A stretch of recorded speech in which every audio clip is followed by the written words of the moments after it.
ஒரு விஷயம் மொழிபெயர்ப்பு வரும்போது it takes a back seat அப்படிங்கிறது தான் கொஞ்சம் அன்பார்ச்சுனேட்டான ஒரு உண்மையாக நான் எடுத்துக்கொண்டது. அதில் இருக்கக்கூடிய மெய்ப்பாடு என்ன அப்படின்னு புரிந்து கொள்ளாமல் மொழிபெயர்ப்புக்குள்ள வரும்பொழுது இப்ப கொடுத்திருக்கக்கூடியது கபிலர் எழுதிய பாடலாக இருக்கு. யாரும் இல்லை தானே கள்வன் தானது பொய்ப்பின் யான் எவன் செய்கோ திணைத்தாளன்ன சிறு பசுங்கால ஒழுகு நீர் ஆறல் பார்க்கும் குறுகும் உண்டு தான் மணந்த ஞான்றே. அவ்வளவேதான். இது இப்படி பதம் பிரிச்சு பார்க்கும் பொழுது இவ்வளவு எளிமையான மொழியா அப்படின்னு தோன்ற அளவுக்கு இருக்கு. என்ன இதனுடைய கான்டெக்ஸ்டாக இருக்கும்?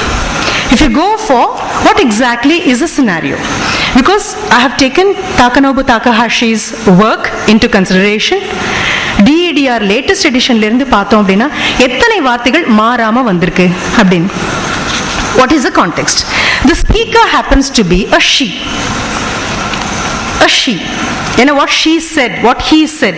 A.K. Ramanujatha, if I can quote. She said. முதல்ல இதுக்கு முன்னால் நம்ம உள்வாங்கிக்கிறோம்.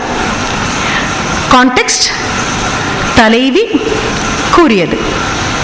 இந்த தலைவி அப்படிங்கிறதுக்கு பொருத்தமான ஆங்கில வார்த்தை இல்லாததுனால நம்ம என்ன பண்ணிடுறோம் அப்படின்னா ஒரு ப்ரோனவுன்ல we are satisfied. What she said. என்னதுக்காக இப்படி பண்ணோம்? Because there is a unanimity about it and there is something very cosmic about it also. யூனிக்காகவும் ஒரு பக்கம் இருக்கு, காஸ்மிக்காகவும் இருக்கு. ஒரு நபர் தான் சொன்னாங்க, ஆனா அந்த சூழல்ல எந்த பெண்மணி எந்த காலகட்டத்தில் 2010 இருந்தாலும் இதே தான் சொல்லுவா அப்படிங்கிறதுனால நம்ம அதை அப்படி எடுத்துக்கிறோம். இப்ப யாரும் இல்லை தானே கள்வன் தான் அது பொய்ப்பின் யானவன் செய்கோ திணைத்தாளன்ன சிறு பசுங்கால ஒழுகு நீர் ஆறல் பார்க்கும் குறுகும் உண்டு தான் மணந்த ஞான்றே. இந்த வெர்ஷன்ல இப்ப முதல் வரிக்கு வரும். உங்க கையில கொடுத்திருக்கக்கூடிய இந்த சின்ன மேனுஸ்கிரிப்ட்ல பாத்தீங்கன்னா 3 இடத்துல தான் அப்படிங்கிற வார்த்தை வருது. யாரும் இல்லை தானே கள்வன், முதல் வரியில தான். தானது பொய்ப்பின் யானவன் செய்கோ, இரண்டாவது அவனே தான். கடைசி வரிக்கு வரும் என்ன? தான் மணந்த ஞான்றே. ஆக கான்டெக்ஸ்ட விஷுவலைஸ் பண்ணி பார்க்கும்பொழுது எத்தனை பேர் அந்த சூழல்ல இருக்காங்க?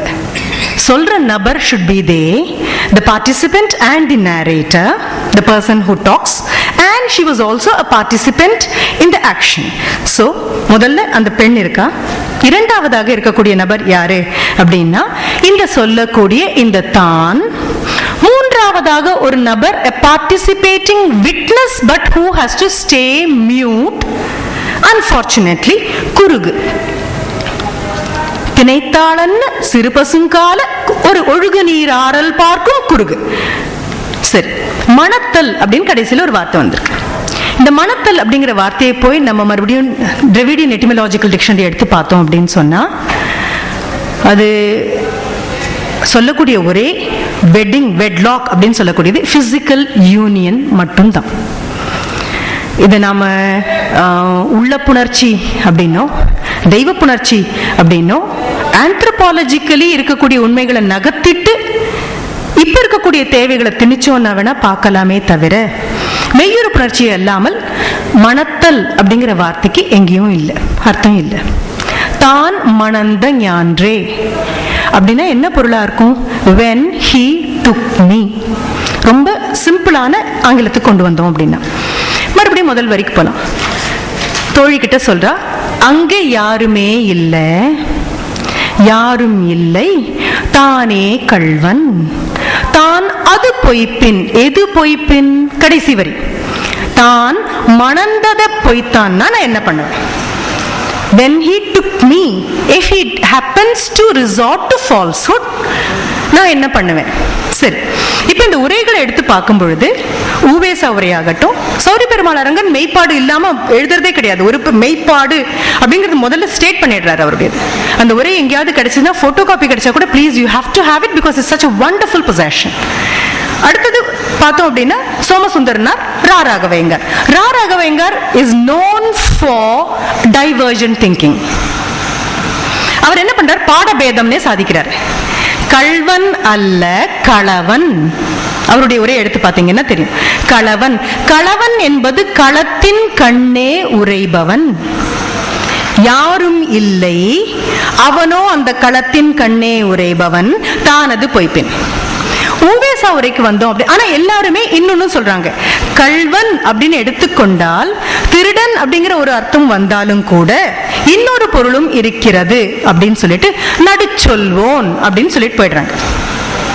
பிங்கள நிகண்டு எடுத்து பாத்தீங்கன்னா கள்வன் என்பதற்கு நண்டு அப்படின்னு ஒரு பொருளும் நடுச்சொல்வோன் அப்படிங்கிற பொருளும் இருக்கு. மறுபடியும் லிட்டரரி கன்வென்ஷன்ஸ்க்கு வரலாம். அகம் அன்பின் ஐந்தினைக்கு உட்பட்டு இருக்கணும்னா சில ரூல்ஸ் இருக்கு. அந்த விதிமுறைகளை தாண்டி அன்பின் ஐந்தினைக்குள்ள வர முடியாது. அன்பின் ஐந்தினைக்குள்ள வரும்பொழுது அந்த பாட்டுடைய தலைவனாக பேசப்படக்கூடிய அந்த நபர் he holds a social standing. சமுதாயத்துல ஒரு சாரல் நாடவாக இருக்கணும், ஒரு மலை நாடவாக இருக்கணும், he has to be a somebody. அந்த மாதிரி ஒரு சோஷியல் ஸ்டாண்டிங் இருக்கு. ஊவேசா உரையில ரொம்ப அழகா, ஊவேசா உரையினுடைய பெரிய மகாத்மியமே என்ன அப்படின்னா, இந்த கள்வன்கிற வார்த்தை எங்கெல்லாம் இருக்கோ அங்கெல்லாம் தேடி கொண்டு வந்துருவார். அப்படி கொண்டு வரும்பொழுது யாரும் இல்லை தானே கள்வன்கிற வார்த்தைக்கு அவர் கொடுக்கக்கூடியது பன்மாயம், அந்த சிரிப்பாவன் நகை கூட்டம் செய்தான கள்வன் மகன் அப்படின்னு வரும் அலித்தொகையில். என்ன அப்படின்னா, உண்ணு நீர் விக்கினான் அப்படின்னு சொல்லிட்டு நகை கூட்டம் செய்தான கள்வன் மகன், அங்க ஒரு கள்வன். பன்மாய கள்வன் அப்படின்னு சொல்ற ஒண்ணு, உள்ளம் கவர் கள்வன் அப்படின்னு சொன்ன உண்டு. சிலப்பதிகாரத்துல யானோ அரசன் யானே கள்வன். இது எல்லாத்துக்கும் ஒரு பொருள் தான் இருக்கு. இந்த ஒரு பொருளை எடுத்துட்டு பெரிய பிரச்சனையாக உரையாசிரியர்களுடைய உரையை மொழிபெயர்க்க நடந்த முயற்சியாகத்தான் இந்த 7 பேருடையதையும் எடுத்திருக்கேன் நான். உரையாசிரியருடைய உரை கண்டிப்பாக ஊன்றுகோலாக பயன்படுத்தப்பட வேண்டிய ஒன்று அப்படிங்கிறது என்னுடைய கருத்து. கால் தளரும் பொழுதோ தள்ளாடும் பொழுதோ கால் தடுக்கும் பொழுதோ சாய்ந்து கொள்ள நிற்கிறதுக்கு தான் உரையாசிரியருடைய உரையே அல்லாமல் ஊன்றுகோலை காலாக்கி நடக்க முயற்சி செய்வதன் பொழுது இந்த இலக்கியம் காவு கொடுக்கப்படுகிறது. இதுதான் அதனுடைய பெரிய ப்ராப்ளமாக இருக்கு. இப்ப மறுபடியும் வரும், யாரும் இல்லை தானே கள்வன் தானது பொய்ப்பின் யானவன் செய்கோ திணைத்தாளன்ன சிறு பசுங்கால ஒழுகு நீர் ஆறல் பார்க்கும். சரி, இந்த ஹெரான் அப்படின்னு சொல்லக்கூடிய இதையாவது am I to take this as an evidence? No. அது என்ன பண்ணிட்டு இருக்கு? ஒழுகு நீர் ஆறல் பார்க்கும். நான் வந்த காரியத்துல அது ரொம்ப குறியாக இருக்கு. காமெண்டரி கொடுத்ததுக்கு அப்புறம் டிரான்ஸ்லேட்டர்ஸ் கோ ஒரு ஸ்டெப் ஃபர்தர். தலைவனை போலவே தான் வந்த காரியத்தில் மிகுந்த முனைப்போட அந்த இது இருந்ததாக ஒரு டீவியன்டான, பர்சனலி ஒப்ஜெக்ஷனபிள் ஆன ஒரு கமெண்ட்டையும் கொடுக்குறாங்க. இப்ப இது நாம மொழிபெயர்த்து முடிச்சதுக்கு அப்புறம் we will go to என்ன எனக்கு கொடுத்திருக்காங்களோ அந்த அவங்களோட படிச்சுட்டு நான் I just drop it at that and walk off. அவ்வளவுதான். அதுதான் என்னுடைய கட்டுரை. இப்ப யாரும் இல்லை, அங்கே யாரும் இல்லை, with very limited knowledge of what we have. தானே கள்வன், அந்த கள்வனை மட்டும் அப்படியே அபேயன்ஸ்ல விட்டுறோம். தான் அது பொய்ப்பின், என்னை அவன் மணந்த அந்த உண்மையை அவன் மறுப்பானே ஆனால் யான் எவன் செய்கோ, நான் என்ன செய்வேன்? வேறு யார் இருந்தார்கள்? அந்த மில்லட்ஸ் ஸ்டெம் மாதிரி ஸ்டாக் மாதிரி இருக்கக்கூடிய திணைத்தாளன், அது இருக்கிற விஷயம் கூட யாருக்கும் தெரியாது.